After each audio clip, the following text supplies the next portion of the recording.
Je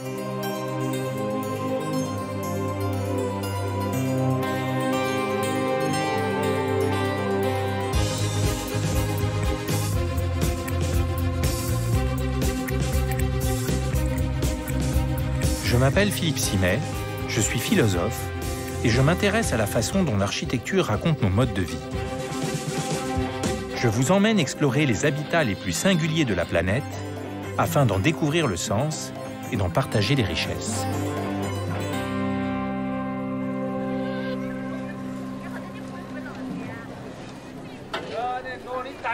Je me trouve à Nyangshui, à l'est de la Birmanie, à 2 heures de vol de Rangoon, la capitale. Cette cité portuaire est le point d'entrée principal du lac Inle, le 2e plus grand lac du pays, d'une superficie de 116 km². C'est là que vivent les Inta, l'ethnie majoritaire de la région, qui compte 200 000 habitants. Il y a 500 ans, les Inta, chassés par les guerres tribales, ont trouvé refuge sur les eaux du lac et y ont développé, au fil des siècles, un mode de vie en symbiose avec l'eau.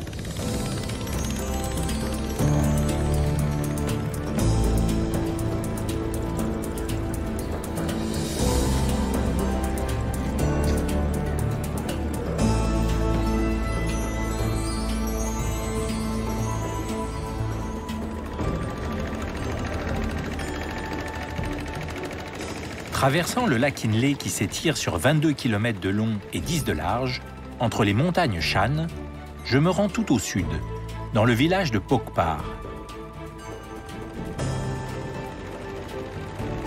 Comme dans tous les villages sur le lac, les Inta ont développé des activités typiquement lacustres.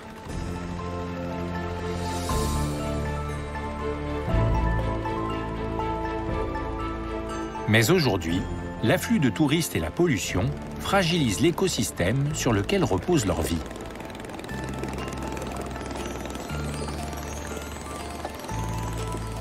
Maisons, commerces, écoles, ici tout est posé sur des pilotis et entouré d'eau. Comment les habitants préservent-ils l'harmonie de ce mode de vie si singulier? Je me rends chez Menge, descendante d'une longue lignée de cultivateurs et de pêcheurs.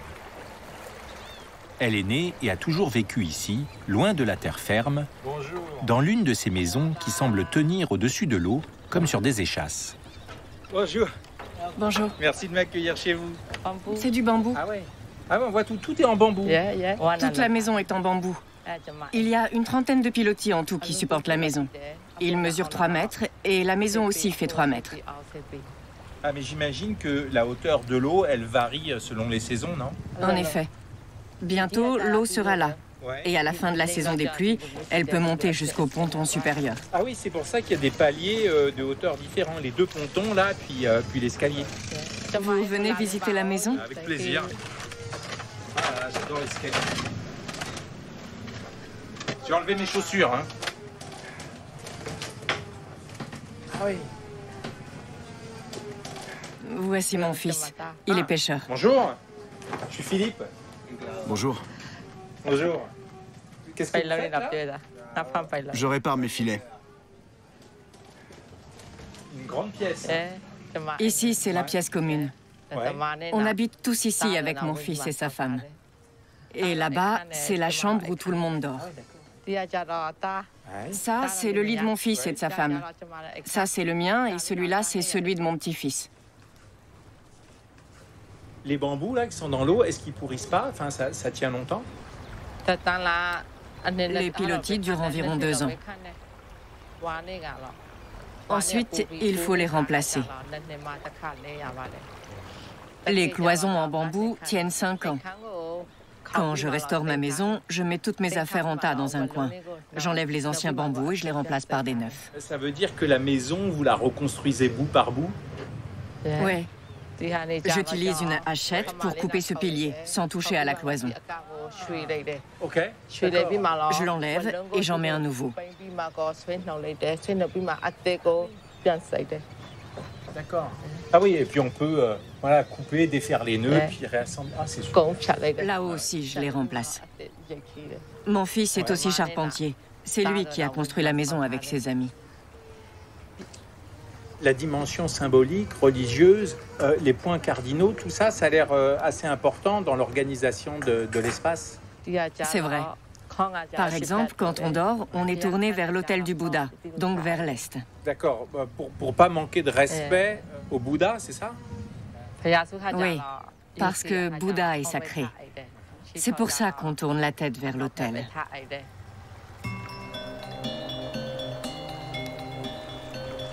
Ces maisons de bois et de bambou témoignent de l'effort permanent des Inta pour rendre le lac habitable, comme s'il s'agissait de domestiquer cette immense surface d'eau. Elles sont disposées parallèlement, à la manière de rues qui s'entrecroisent, tissant entre elles un vaste réseau de circulation. Difficile cependant de se repérer dans ce dédale sans adresse. Ongtu, le fils de Menge, propose de m'emmener sur sa pirogue pour me faire découvrir le village et son organisation. Je suis né dans ce village et j'ai grandi ici. Là, est-ce que c'est une école? Oui, c'est l'école du village. J'y allais quand j'étais petit. Mais j'ai dû arrêter à l'âge de 5 ans et commencer à travailler très jeune pour nourrir ma famille. Je suis d'abord devenu pêcheur et ensuite j'ai appris le métier de charpentier. Je pêche depuis toujours.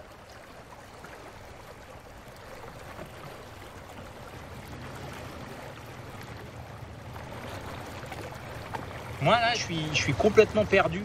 Comment vous faites pour vous repérer?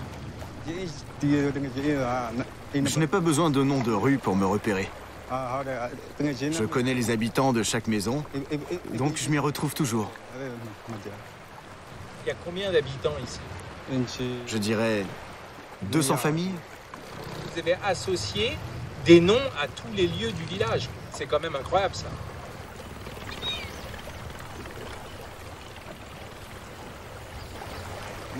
Il faut qu'on passe au magasin. Oui. C'est le premier magasin que je vois. On va accoster là.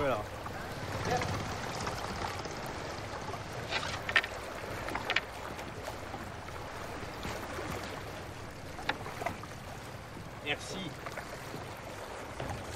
Voilà. Bonjour. Bonjour. Il y a de tout chez vous. Oui, on a des chips, de l'huile. De l'huile, du riz, des gâteaux, des nouilles. Oui, des nouilles aussi. J'adore. J'en mange tout le temps. Ah ouais, c'est super. Ici, c'est l'épicerie du village. Et les habitants du village voisin viennent aussi faire leurs courses. Comment vous vous approvisionnez? Est-ce que vous faites tout livrer ici? Ah, je m'approvisionne au marché et ensuite j'apporte les marchandises en pirogue. Moi, je vais acheter un snack. Ça, j'aime pas trop. Je vais prendre ça. Ouais, ça, qu'est-ce que c'est, ça? C'est du riz sauté. Ah, du riz? Ah oui, très bien. Ça a l'air bon. Ok. Eh ben, je crois qu'on est bon. Oui, c'est tout. Merci. Au revoir.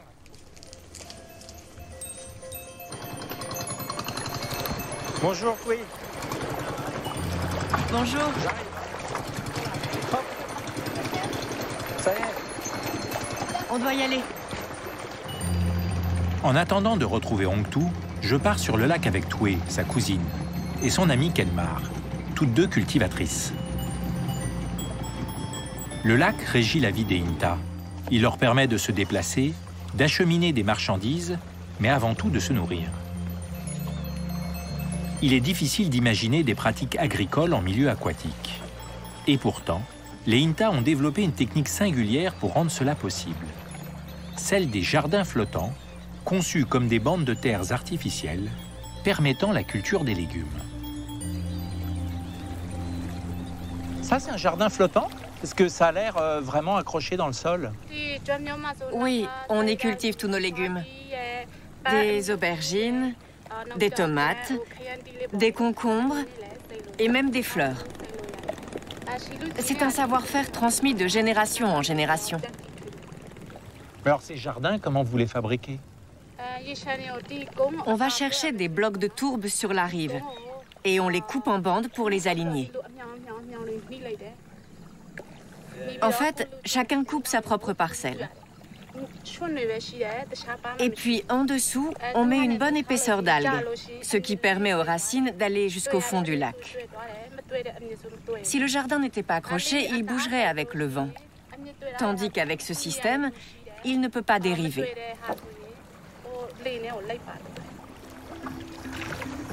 Les jardins flottants représentent aujourd'hui un quart de la superficie du lac Inle et constituent la principale ressource économique des Inta. Ils fournissent toute la Birmanie en légumes. Là, on a des tomates à ramasser, nous? Oui, en ce moment, c'est la saison des tomates. Ah oui, elles sont un peu dures quand même, hein, mais elles doivent mûrir après, merci. Non, elles sont mûres. C'est une variété de tomates vertes. Là, elles sont bien, là, non? Oui, très bien. Là, je vois des jardins immenses qui s'étendent à perte de vue. Mais à qui ils appartiennent? Ils appartiennent aux villageois. Chacun possède une parcelle limitée, mais ce sont les pouvoirs publics qui déterminent la superficie des jardins. On n'a pas le droit de s'étendre au-delà de cette limite. Au milieu du lac, c'est interdit. J'imagine que c'est une production dont vous êtes très fiers. Oui, parce qu'on ne produit pas seulement pour nous-mêmes. C'est aussi devenu notre première source de revenus. Nous produisons en grande quantité. Et si je peux gagner 6 € pour un gros sac, c'est formidable. Pour faire pousser toutes ces tomates, est-ce que vous avez besoin d'engrais chimiques ou de pesticides? Aujourd'hui, on utilise moins de pesticides qu'avant. On a réduit la quantité d'un tiers environ. Mais si on n'en mettait pas du tout, tous les légumes auraient des trous noirs comme ici. Oui, je vois là, ouais. Nous sommes conscients que les pesticides sont néfastes pour l'homme. Mais sans eux, on perdrait toute notre récolte. Eh ben, on en a pas mal, hein? Oui, tu as raison, on en a assez. On va aller les vendre au village. Ah d'accord. On va pas au marché. Non, je préfère les vendre au village.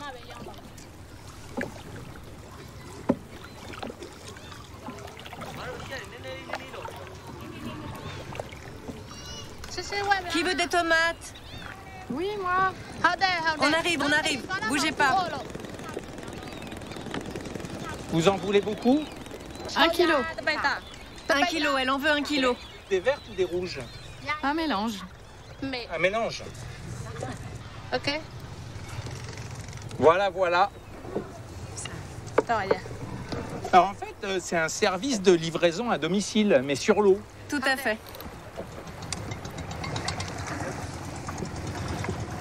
Est-ce que vous voyez l'eau comme quelque chose avec quoi il faut sans cesse composer, ou est-ce que c'est plutôt une alliée? On est lié au lac comme un bébé à sa mère. Je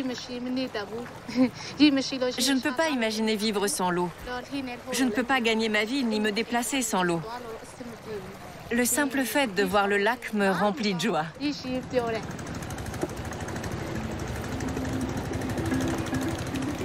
Au fil des heures passées en pirogue, je comprends ce rapport intime au lac.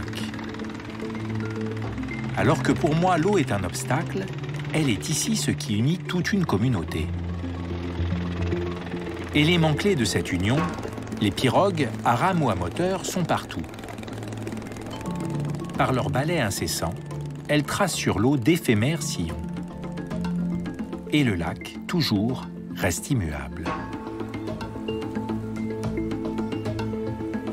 Ongtou a besoin de réparer sa pirogue avant d'aller pêcher. Je l'accompagne à l'atelier de son quartier. Salut à lâcher. Là, vous êtes en train de fabriquer une nouvelle pirogue? Oui, pour du transport de passagers.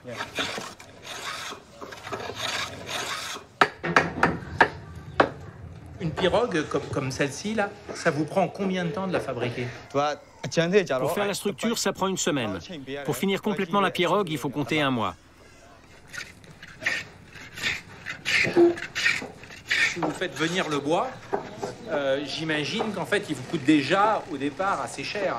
Ah oui, c'est cher. C'est environ 1 500 $ le mètre cube. Et du coup, une pirogue comme ça coûte combien? 2500 $, sans le moteur. Ah oui, c'est un investissement considérable pour une famille. Ah, c'est sûr. Ok. On mélange. C'est une recette qui est dans ma famille depuis toujours. On mélange 3 ingrédients. La laque, le sable et les bourres de palmier. Waouh. Ça, c'est du pilon. Ouais. On va peindre?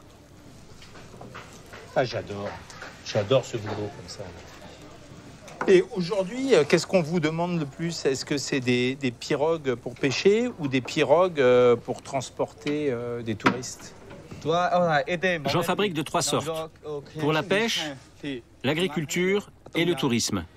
Et depuis quelques années, est-ce que vous voyez des évolutions dans la demande? Oui, tout à fait.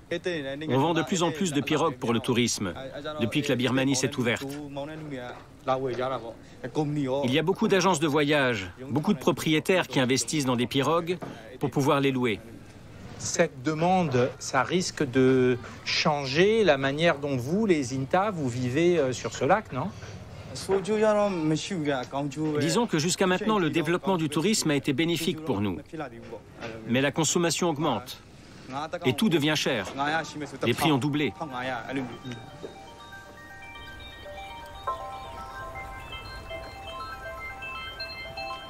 Le développement du tourisme, l'augmentation des surfaces agricoles et le changement climatique ont des conséquences sur l'écosystème du lac. Bon, on y va. Je vous suis.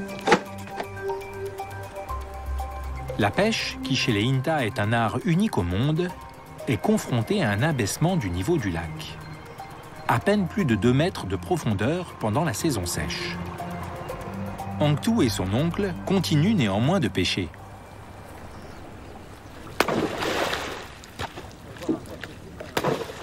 Incroyable, hein, parce que moi j'arrive à peine à tenir debout et toi t'es debout, t'installes les filets et en plus tu rafles. C'est facile. C'est facile pour toi. C'est pas facile pour moi.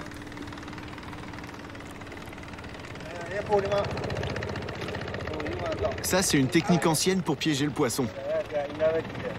C'est mon grand-père qui me l'a apprise. Elle nous est transmise de génération en génération. J'ai attrapé un poisson. Ah ouais, il y en a un. Je suis heureux quand un poisson se prend dans mes filets. J'adore ça. Aujourd'hui, il y en a beaucoup moins qu'avant. On en attrape 2 à 3 kilos par jour. Avant, c'était 20 ou 30 kilos. Ces changements, c'est dû à quoi? Pourquoi il y a moins de poissons? C'est à cause de la baisse du niveau des eaux. Est-ce qu'il n'y a pas certains pêcheurs qui sont obligés de développer une autre activité professionnelle? Si, bien sûr. On est obligé de faire autre chose. On conduit les pirogues pour les touristes, par exemple. Le lac Inle est un milieu où hommes, nature et culture ont longtemps vécu en symbiose. Mais cet écosystème exceptionnel est aujourd'hui menacé. Le lac s'assèche, perd de sa surface et se pollue chaque jour davantage. Une prise de conscience et une mobilisation de la communauté sont nécessaires. Le vénérable Sandardika a mis depuis plusieurs années son autorité de moine bouddhiste au service de l'écologie. Vous-même, vous êtes Inta, vous êtes né ici. Comment est-ce que vous avez vu ce lac évoluer? Tu sais, j'ai grandi ici, dans un village sur le lac. Je me souviens très bien que quand j'étais petit, l'eau était bleue turquoise. Elle était tellement pure qu'on voyait au travers. On la buvait même. Aujourd'hui, l'eau est devenue tellement chimique qu'on n'oserait même plus s'y rincer les mains. Pour comprendre l'autre danger qui menace le lac, Sandardika me dit qu'il faut se rendre dans la forêt. Selon lui, son exploitation accrue réduit gravement le rôle protecteur qu'elle a envers le lac. Faute d'arbres pour les retenir, les sédiments s'écoulent en quantité toujours plus grande dans les rivières qui alimentent le lac, réduisant progressivement sa profondeur. Oh là là, il pleut, hein. Là, en quelques secondes, on voit des tas et des tas de terre se déverser dans l'eau. Comment est-ce que c'est possible? Tout ça, c'est à cause de la déforestation et des terres brûlées. Maintenant, lorsqu'il pleut, la terre n'est plus retenue par la forêt. La déforestation, est-ce qu'elle est due à une agriculture intensive? Ou est-ce qu'il y a aussi d'autres phénomènes? Oui, il y a plusieurs raisons. Depuis nos grands-parents, la population a fortement augmenté. On a besoin d'accroître les surfaces à cultiver pour pouvoir nourrir tout le monde, mais aussi de plus de bois pour construire les habitations. À cela vient s'ajouter l'effet El Niño. Les pluies augmentent considérablement. Les plantes en souffrent et finissent par mourir. Mais est-ce que les habitants vous suivent dans votre initiative? Oui. Ce qu'il faut, c'est que tous les habitants qui vivent sur le lac et autour du lac se mobilisent pour replanter la forêt. C'est comme ça qu'on protégera le lac. Et c'est pour ça que j'ai monté une association avec des jeunes bénévoles. Petit à petit, on y arrive. Bon, merci beaucoup.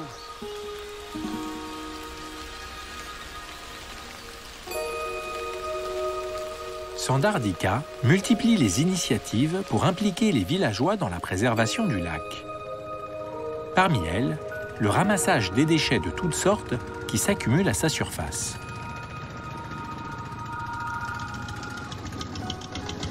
Quels sont les types de déchets qui polluent le lac aujourd'hui? Les sacs en plastique, les jacinthes et aussi les déchets qui proviennent des jardins flottants.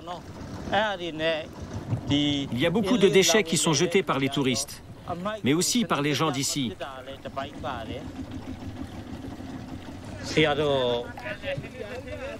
Lors des nettoyages, la coutume veut que chaque famille envoie un bénévole pour aider à ramasser les déchets.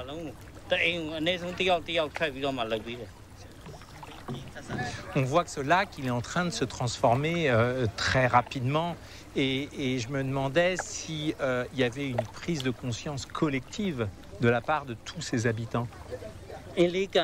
Oui, bien sûr. Inta veut dire fils du lac. Le lac est notre mère. Ça veut dire que nous ne pouvons pas survivre sans lui. Nous lui devons tout.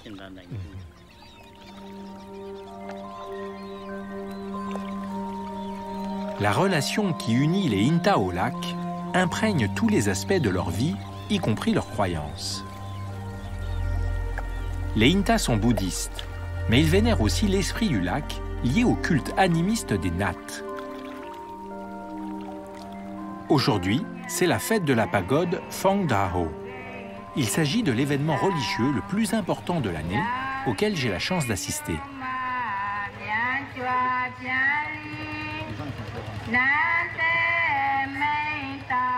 J'y rencontre Anne, une hôtelière très investie dans la vie de la communauté. C'est très beau, hein, tout ça. C'est vous qui l'avez préparé? Oui, le premier jour du festival, je fais une offrande à Bouddha. Et j'offre un repas complet à toute ma famille, à mes amis, mes collègues et tous mes employés. Ce festival existe depuis 400 ans et ma famille participe à cette cérémonie depuis toujours. Cette fête, c'est un grand moment de réjouissance populaire parce que tous les gens sont venus dès l'aube assister à la cérémonie. Oui, il y a beaucoup de monde. 98% des Inta sont bouddhistes. Vous savez, en célébrant Bouddha, on est récompensé au moment de la réincarnation. Tous les habitants du lac se retrouvent à cette fête durant une semaine. Des statues du Bouddha quittent exceptionnellement le temple pour être transportées par bateau de village en village, associant ainsi à cette célébration celle de l'esprit de l'eau. Est-ce que pour vous, la vie des Inta est indissociable de celle du lac? C'est une évidence pour nous. Le lac, c'est ma terre. Ma maison est ici. C'est la même chose pour tous les Inta. même s'ils sont partis vivre ailleurs. Le lac est toujours dans notre cœur.